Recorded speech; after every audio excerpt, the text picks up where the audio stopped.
I am 90 years old, and if I tell you one thing, the biggest mistake in my entire life was not that I failed, but that I didn't understand myself at the right time.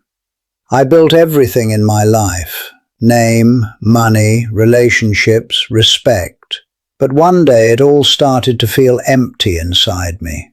And today I'm going to tell you the 4 truths that I understood at the age of 90, and that most people never understand. These are the truths that no school tells you, no society teaches. And the most dangerous thing is that if you don't understand them now, maybe you will understand them later, like me. But before I go any further, you have to understand one thing. And the first truth I learned in life is something most people never discover, even if they live a long life. For most of my years, I thought I knew who I was. I believed I was my job, my responsibilities, my name, and the roles people gave me. A provider, a father, a respected man, a successful member of society. And for a long time, that identity felt solid. It felt real. But slowly, something strange happens when you grow old. The world stops reacting to you the same way. Your role in society becomes smaller. People no longer look at you for direction, approval, or value like before. And in that silence, you begin to meet yourself. At first, it feels uncomfortable, because when all the external labels start falling away, you are left with a question you avoided your entire life. Who am I without all of this? This is where most people become afraid. They try to hold on tighter to their old identity, their old achievements, their old image. But life does not allow you to stay the same forever. I learned that what I called me was mostly just a mask built to survive in the world. And beneath that mask, there was something deeper, something quieter, something real. A self that was never fully expressed because I was too busy becoming what others expected from me. This is the first truth I want you to understand. You are not your role. You are not your success. You are not even the image people have of you. You are something deeper that slowly reveals itself when everything else starts to fade.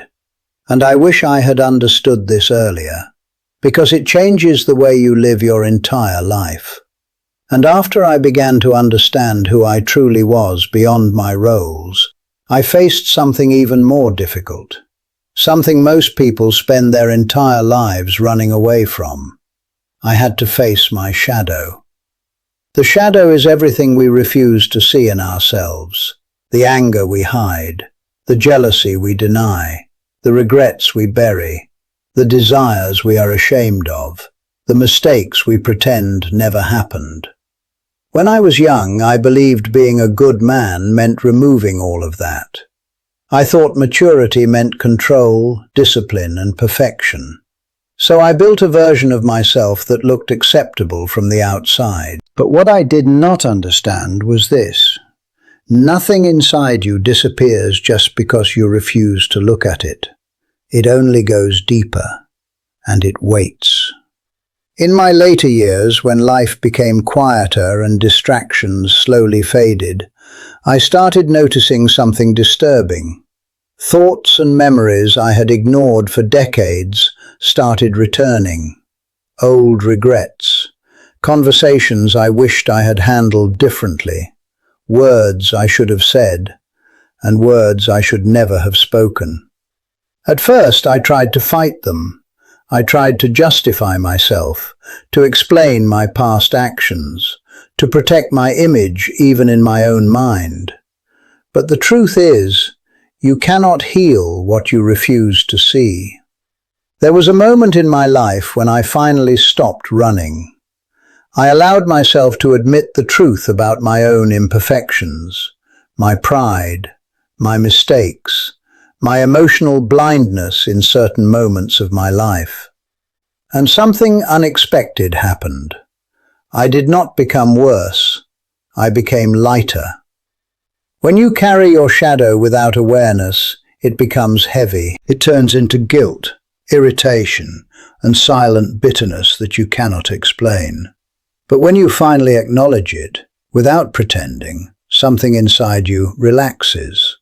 I learned that being human does not mean being flawless. It means being honest.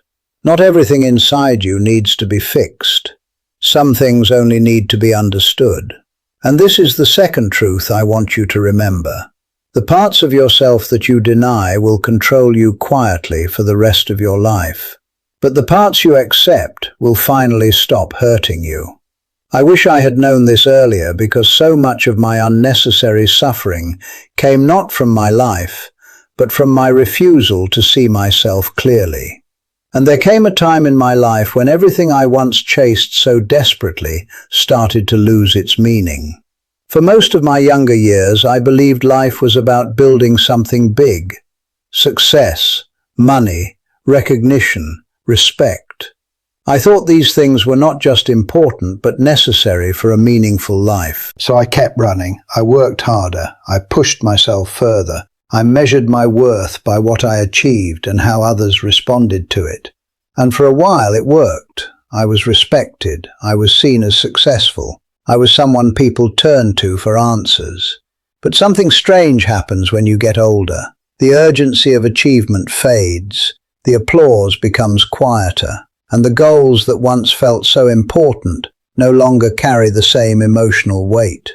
At first I thought something was wrong with me. I thought I had lost my drive, my purpose, my direction. But in truth, something deeper was happening. I was being forced to see life differently. I began to notice that all my achievements, no matter how significant they seemed at the time, were temporary. They existed in moments, not in eternity. And when I looked back at my life from a distance, what stood out was not the titles I held or the goals I reached. It was the moments I was present, the conversations I had where I truly listened, the quiet evenings where I felt at peace, the simple human connections that required no achievement at all. Slowly, I understood something I never learned in my younger years. Meaning is not only found in doing, it is also found in being. Just existing, without needing to prove anything, becomes its own form of peace, a deeper kind of value that no success can replace. When you are younger, life feels like a race. But when you grow older, you realize there was never a finish line worth chasing in the first place. There was only experience, only awareness, only life itself happening in front of you. And this is the third truth I want to leave with you. If your entire sense of meaning depends on achievement, you will always feel incomplete. But if you learn to find meaning in presence, even ordinary life becomes enough. I wish I had understood this earlier, because I spent many years believing I was not enough, when in reality, life itself was always enough. And there is one truth that every human being eventually has to face, no matter how much they try to avoid it: death. For most of my life, I did what almost everyone does. I pushed the thought of death far away. I stayed busy. I focused on life, plans, responsibilities, and future goals, as if staying occupied could somehow keep the reality away. But as the years passed, something changed. Time no longer felt endless. The future no longer felt far away. It started to feel closer, quieter, more present. And slowly, I realized something uncomfortable but undeniable. Death was not something that comes at the end of life. It is something that is present within life from the very beginning. I used to believe that thinking about death would make life darker, but the opposite turned out to be true. When you refuse to acknowledge death, you often live distracted. You chase things without clarity. You waste energy on things that don't matter. You postpone living fully because you assume there is always more time. But when you begin to accept the reality of mortality, something inside you changes. Your focus sharpens. Your priorities become clearer. Your mind stops wasting energy on meaningless conflict and unnecessary worry. I began to understand that life becomes more honest when you stop pretending it will last forever. This does not mean you become afraid. It means you become real. Real about your time, real about your choices, real about your relationships, real about what actually matters. I stopped caring about things that only feed ego. I started valuing presence, truth, connection, and inner peace far more than external validation. And strangely, the more I accepted the idea of death, the more peaceful life became. Not because life became easier, but because I stopped fighting its limits. This is the final truth I want to leave with you. When you accept that life is temporary, you stop living it like it is meaningless. You start living it like it is precious. And in that realization, something very deep happens. Fear begins to lose its control over you, and life finally starts to feel like it is truly yours. Because in the end, death is not the enemy of life. It is what gives life its depth.